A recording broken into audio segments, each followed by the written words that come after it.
tiempo completo de la Facultad de Contaduría y también docente de la Escuela de Posgrados. Es una persona pues que es la autoridad en la materia, ya tiene textos o varios textos ha publicado, dentro de ellos un texto muy completo que es muy apetecido a nivel nacional, que es el libro de procedimiento tributario. De hecho, pues lo ofertamos para si alguna persona de pronto está interesada en adquirirlo, puede hacernos la petición por el interno. Como les dije, la dinámica, le hablo a los 93 que están conectados, es de que por favor mantengan los audios apagados. Eso sí les pedimos el gran favor. Si hay dudas pueden intervenir en cualquier momento. La idea es no dejar al profe hablando solo. De hecho, pues yo voy a preguntar mucho también. A mí me inquieta mucho el tema. Yo sé que ahí está el profesor Gilardo Bueno.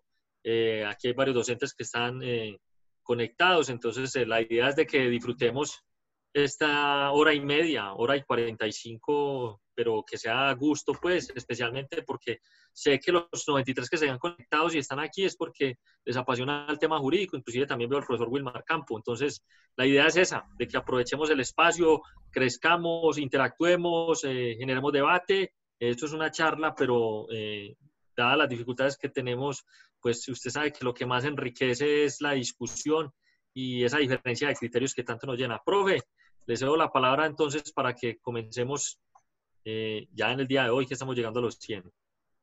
Gracias, José Darío. ¿Me escucha, José Darío? ¿Me escuchan todos? Sí, sí, perfectamente. Bueno, sí, señor. Bueno, entonces la charla que vamos a dar hoy es sobre el recurso de reconsideración en materia tributaria, que es un recurso utilizado en materia tributaria y en otras áreas del derecho, como en el caso de la UGPP, pero hoy vamos a hablar del recurso de reconsideración en lo que concierne solamente al tema tributario. El recurso de reconsideración está establecido en la ley tributaria, está establecido en el artículo 720 del Estatuto Tributario, pero como vamos a ver, y que no es algo extraño para los que estamos en esta área del derecho, en el área del derecho tributario, pues el derecho tributario se vuelve complejo por todos sus elementos digamos, que intervienen en él. Todos los elementos que intervienen en el sistema tributario, pues la ley es la que va a definir el recurso de reconsideración, pero también vamos a ver que hay unos aspectos que tienen que estar enmarcados dentro de la Constitución, como es, digamos, el derecho de defensa.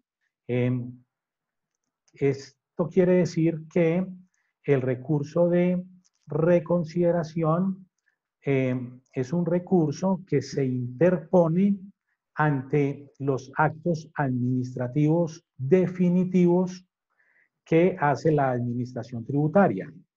Entre esos actos administrativos definitivos que hace la administración tributaria, tenemos las liquidaciones oficiales, como la liquidación oficial de revisión, como la liquidación oficial de aforo, como la liquidación oficial de corrección aritmética. También tenemos las resoluciones en que se imponen sanciones de forma independiente o la sanción por no declarar, que hace parte del proceso de liquidación de aforo. Entonces, estos actos administrativos son actos definitivos contra los cuales procede el recurso de reconsideración. Entonces, ¿cómo interviene la Constitución acá? La Constitución interviene porque ese acto definitivo hay que notificarlo en debida forma para que el contribuyente pueda ejercer el derecho de defensa y presentar el recurso de reconsideración contra ese acto definitivo. También vamos a ver que hay conceptos de la DIAN que influyen en el recurso de reconsideración.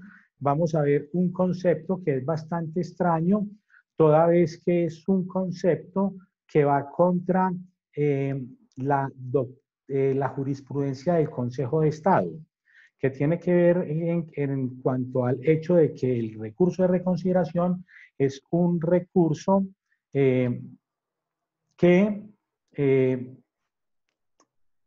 es necesario y ese recurso hace que la administración tributaria pierda ciertas facultades si no lo responde a tiempo. Entonces vamos a ver un concepto bastante extraño donde la DIAN da a entender como algo diferente. La Corte Constitucional también interfiere con sus sentencias de constitucionalidad y los decretos reglamentarios también interfieren reglamentando la ley en materia tributaria.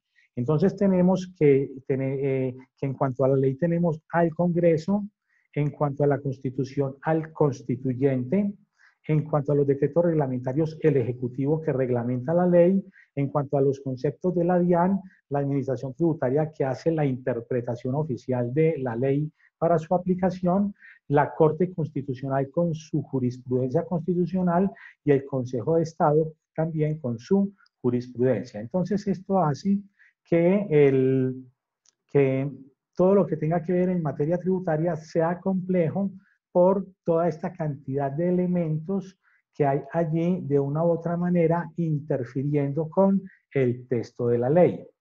Bueno, les decía entonces que el recurso de reconsideración es un recurso que está establecido en el artículo 720 del Estatuto Tributario y que este artículo 720 establece que el recurso de reconsideración procede contra esos actos administrativos definitivos que se profieren en materia tributaria.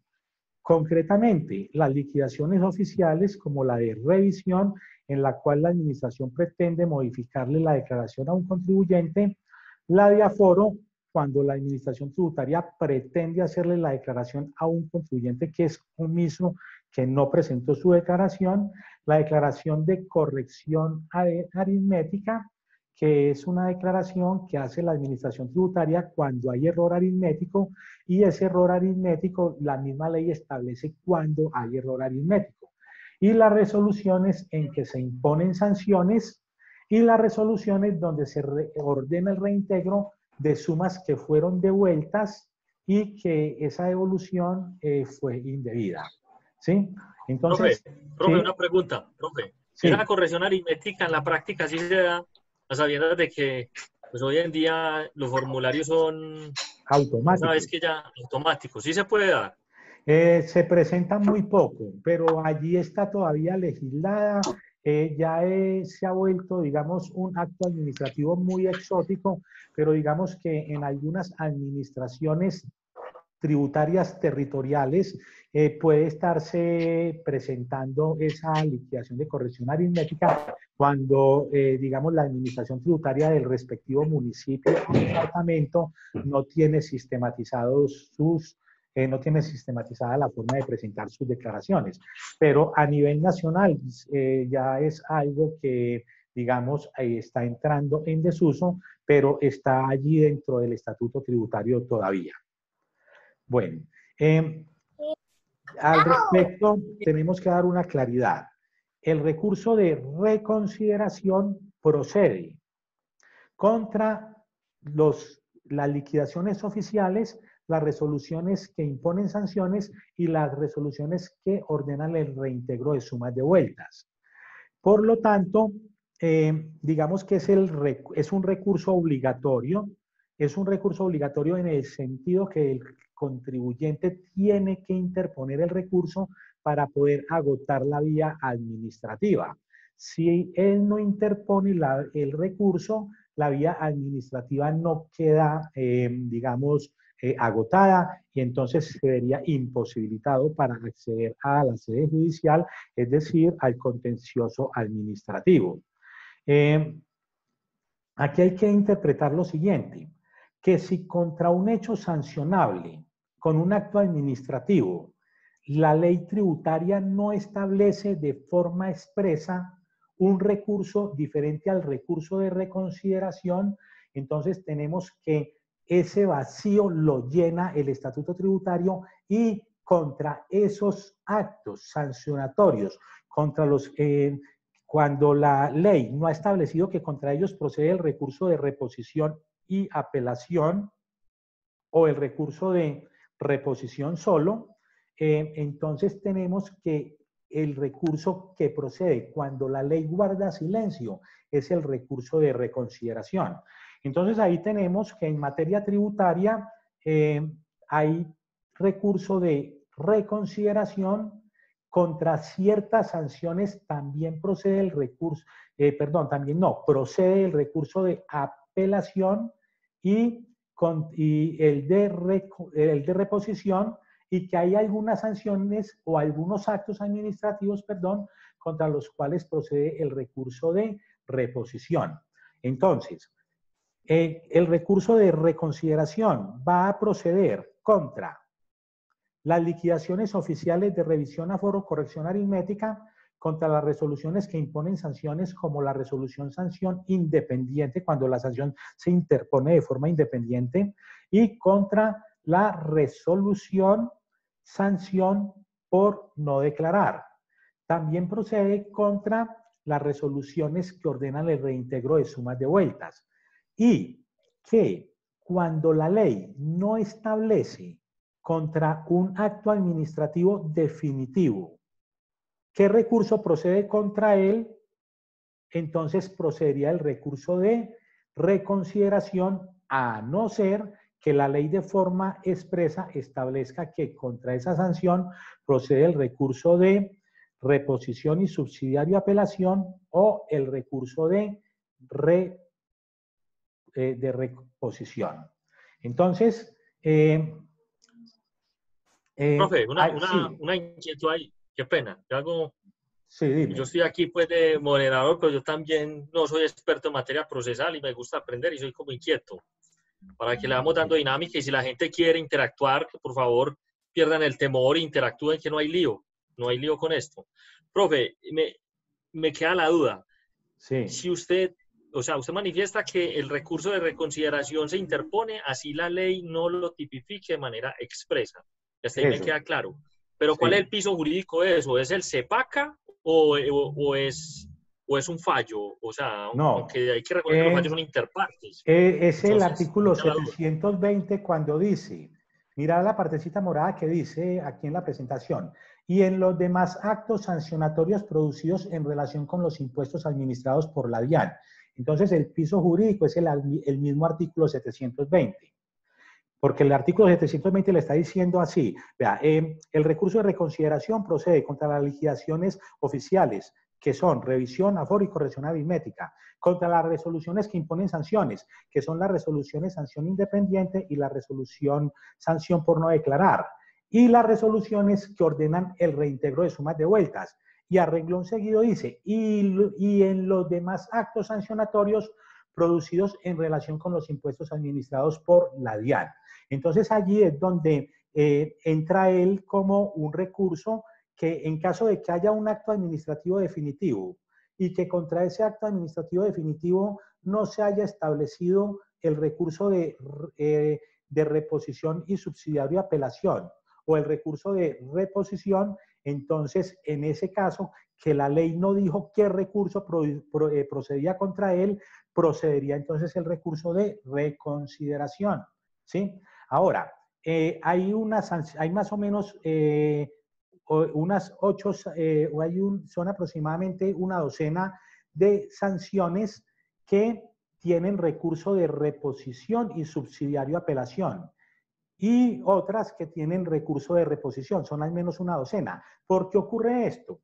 Porque el Estatuto Tributario es una compilación de leyes que se hizo en el año 1989 en el decreto 624, que se conoce como Estatuto Tributario. Entonces, cuando se compilaron esas leyes, al Ejecutivo le dieron la facultad de compilar las leyes, más no de modificarlas. Entonces, habían algunas sanciones contra las cuales no procedía el recurso de reconsideración, sino el recurso de reposición, y otras que tenían reposición y subsidiario apelación, entonces así quedaron en la ley. Son más o menos una docena de sanciones que tienen, digamos, esos recursos, ¿sí? Otra característica del recurso de reconsideración, incluso ya la habíamos dicho, pero la reitero, es que el recurso de reconsideración es un recurso obligatorio para poder agotar la vía administrativa, es decir, la sede judicial, y poder demandar ante el contencioso administrativo el control jurídico de ese acto. Hay una excepción que la trae también el mismo artículo 720, y es con el procedimiento de revisión. El procedimiento de revisión es cuando el contribuyente declaró y la administración tributaria pretende modificarle su declaración tributaria. Entonces lo hace a través de un procedimiento de revisión que se inicia con la notificación del requerimiento especial. Entonces, el contribuyente tiene 3 meses para darle respuesta al requerimiento especial. Si el contribuyente le da respuesta en esos 3 meses al requerimiento especial, puede utilizar la figura que se denomina el per saltum, es decir, él no tiene que interponer el recurso de reconsideración siendo obligatorio para agotar la vía administrativa. Solo basta acreditar que se le dio respuesta al recurso de reconsideración para poder acudir a la vía contencioso administrativa o a la sede, digamos, que a lo que se conoce también como la sede judicial. Entonces, es la única excepción que hay al agotamiento de la vía administrativa. En otras palabras, el recurso de reconsideración para los actos administrativos contra los cuales procede es obligatorio. Es decir, hay que presentarlo para poder agotar la vía administrativa y poder ir ante el juez en una demanda de nulidad y restablecimiento del derecho, utilizando el medio de control de nulidad y restablecimiento del derecho. Pero hay una excepción. ¿Y la excepción cuál es? El procedimiento de revisión. Si el contribuyente le dio respuesta al requerimiento especial dentro de los 3 meses que tiene para hacerlo, él no tiene por qué, él ya tiene la opción, si quiere lo presenta o si no, no. De una vez se puede ir al contencioso administrativo sin haber interpuesto el recurso, ¿sí? Entonces, el recurso de reconsideración, entonces, debe interponerse ante la oficina de la Dirección de Impuestos y Aduanas Nacionales con jurisdicción y sus funcionarios con competencia para conocer de los recursos tributarios de la Administración de Impuestos que hubiere practicado el acto respectivo dentro de los 2 meses siguientes a la notificación del mismo. Entonces, aquí tenemos que tener en cuenta que aquí no operan las normas del derecho civil, que las normas del derecho civil establecen que los términos se empiezan a contar a partir del día siguiente de la notificación del acto, pero eso es en materia civil. En materia tributaria vamos a tener que, en algunas ocasiones, los términos se empiezan a contar desde el mismo día de la notificación, o hay excepciones donde se donde se empiezan a contar los términos a partir del día siguiente. Entonces, acá tenemos que la administración tributaria me notifica un acto administrativo definitivo, una resolución sanción, una liquidación oficial contra la cual procede el recurso de reconsideración. Este recurso debe presentarse dentro de los 2 meses siguientes, contados a partir de la fecha de notificación, ¿sí? Ahora, en Profe, materia... Sí, profe, dime. una pregunta ahí Buenas para que... tardes. Hoy, buenas tardes. Buenas tardes. Yo hago una Sí, pregunta al profesor. Sí. Yo le sí. contesto como contribuyente a la DIAN, ¿cierto? Le contesto como de contribuyente a la DIAN, y según eso, ya ahí tengo derecho de que esto se vaya al contencioso, ¿cierto? Administrativo. El mero hecho de contestarle, así no sea convincente para la DIAN, igual me contesta como contribuyente. Sí, John, si tú te notifica, esto es con el procedimiento de revisión. Si dentro de un procedimiento de revisión que inicia con el requerimiento especial, te notificaron el requerimiento especial, tenés 3 meses para darle respuesta.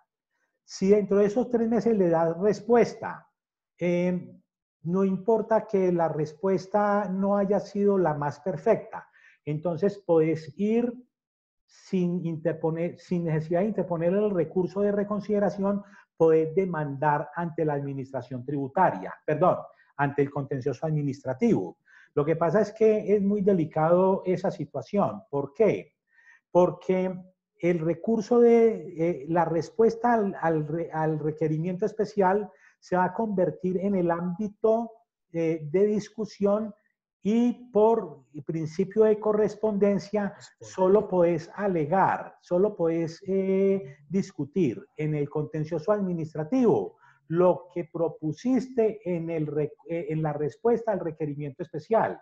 Por lo tanto, si se hace una respuesta no muy técnica y no, digamos, en debida forma, no podés luego, en la demanda de nulidad y restablecimiento del derecho, establecer situaciones que no hayan sido planteadas en el recurso en la respuesta al requerimiento especial.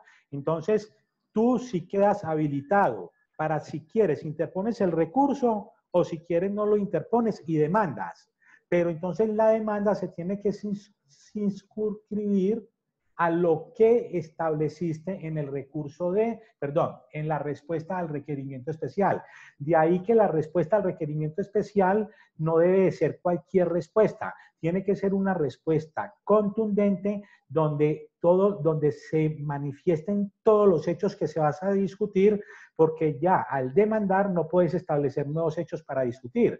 Puedes, digamos, presentar nuevas pruebas, sí, presentar nuevos fundamentos de derecho, pero no puedes establecer nuevos hechos por ese principio de correspondencia que hay, que en vía administrativa o gubernativa, que se conoce como sede administrativa. Lo que se discutió allí con la administración tributaria es lo que se va a seguir discutiendo en el contencioso administrativo, es decir, en vía contenciosa administrativa en sede judicial.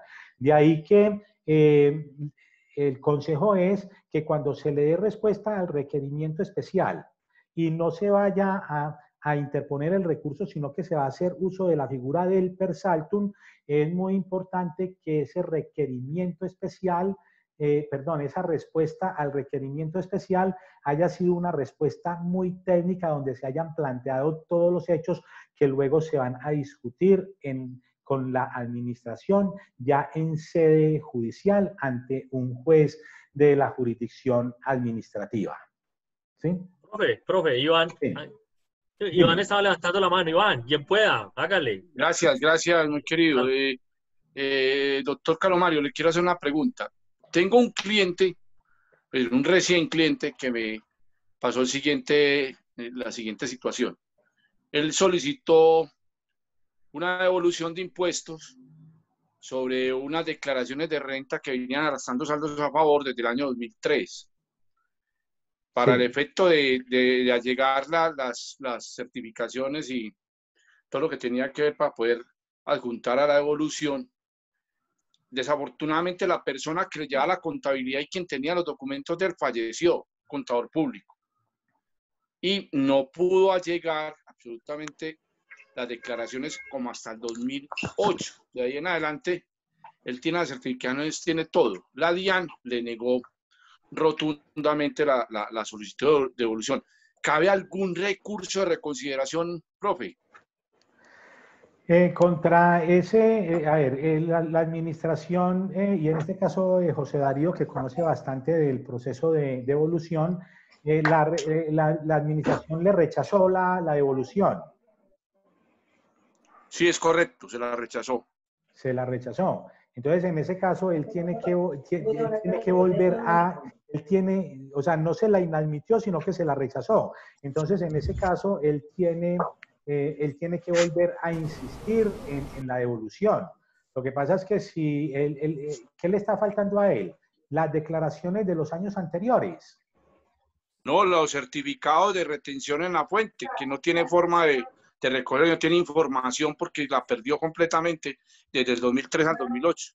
Bueno, entonces, no, ahí sí es delicado, porque contra ese acto de rechazo,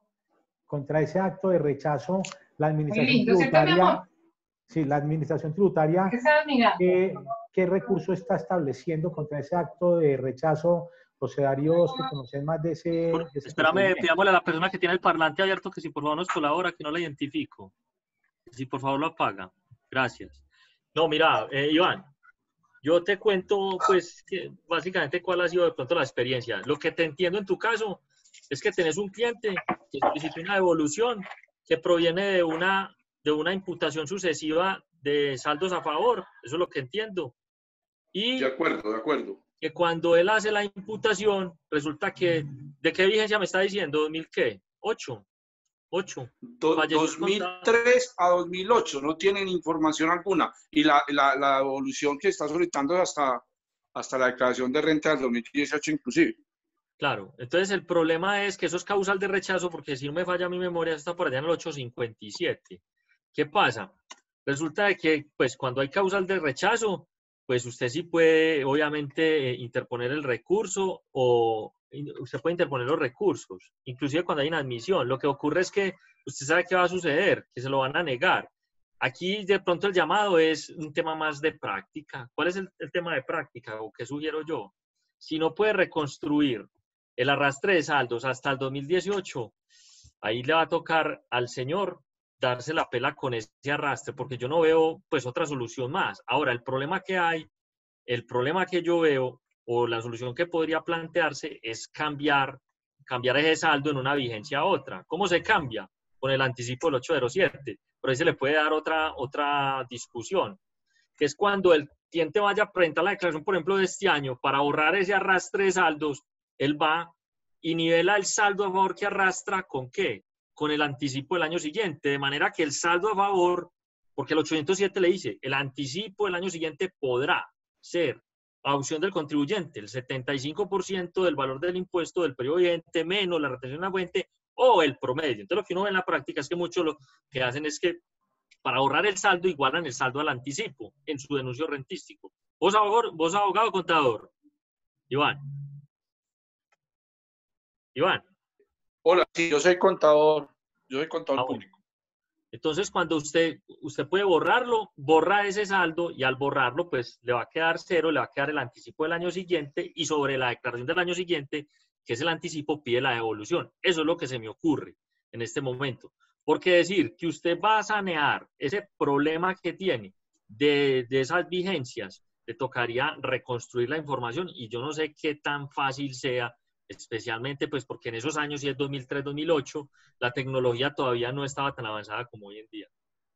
Ese es como el llamado, porque ya más que ir, ¿y qué cuantía es? ¿De qué cuantía hablamos? Siempre la sumatoria año por año se sube como a 14 millones de pesos. Ahí es donde yo veo, eso es una forma técnica, ahora no sé qué pueda suceder, eso es un experimento científico, lo que te estoy diciendo, no sé qué pueda, pues yo no lo he hecho en la práctica, he visto que muchos colegas lo hacen, me parece que la razón jurídica, y si está Wilmar Campo aquí, me gustaría escuchar su opinión, es válida, porque es una opción, listo, eso es válida jurídicamente. Ahora, ¿qué pasa? Pues cuando usted vaya a pedir la devolución, no sé qué vaya a suceder el año siguiente, es un experimento. Igual, el mismo experimento científico, y lo traigo a colación en la charla, digamos, la tesis que tiene el profesor Gustavo Rico, que yo me adhiero a su posición, es cuando usted se le olvida de arrastrar un saldo de un periodo a otro y ya no puede ir al procedimiento del 589.